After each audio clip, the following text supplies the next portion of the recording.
I'm Deborah Bonello, Managing Editor at Insight Crime, and I'm speaking to our lead investigator in Central America, Alex. President Nayib Bukele's government is celebrating 1,000 days without homicides since he took power in 2019. But what does that mean exactly, and are there reasons to doubt the numbers?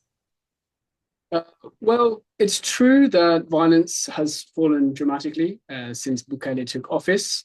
Homicides are historic lows. That is in large part because the government has launched a ruthless crackdown against the country's two main street gangs, the MS-13 and Barrio 18, which were previously responsible for the vast majority of homicides in El Salvador. During this crackdown, the gangs have essentially been dismantled. However, there are some reasons to question the government's figures.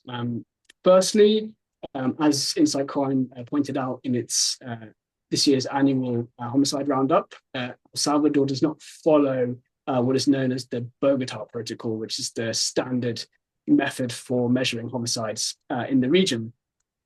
But perhaps more importantly, the Bukele government has actually started to omit certain types of homicide from their accounts.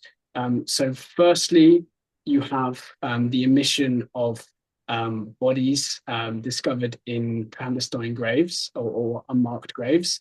That is important in El Salvador because the gangs have a habit of disposing of their victims in mass graves. The government has also started to omit people killed in clashes with the police and the military. Also important in El Salvador, where the security forces have a complicated history of extrajudicial killings. And more recently, the government has also started to omit homicides that occur within prisons. And this is increasingly important in El Salvador, which during the crackdown has become the country with the highest incarceration rate in the world. So what does all of that mean?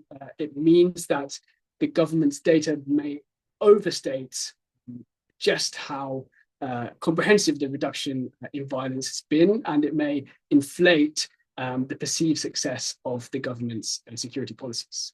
So do we have any idea of how the government's version of events compares to the reality on the ground in El Salvador in terms of violence?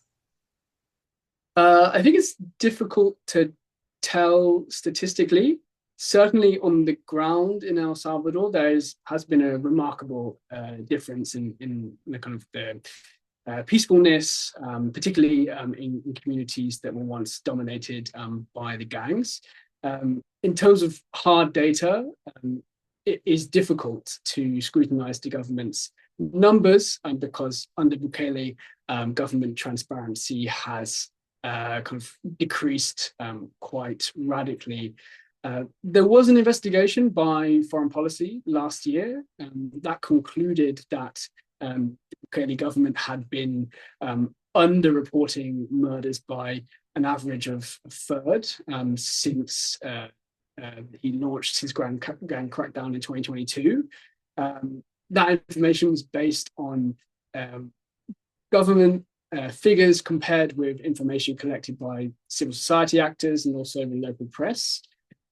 Unfortunately, it's becoming harder and harder for independent organizations to verify the numbers as the Bukele government in recent times has began to take steps to target independent civil society actors in the press with legal attacks. And so that space is kind of shrinking, and there's a good chance that it will become more and more difficult going forward to determine just how significant the reduction in violence has been from a statistical point.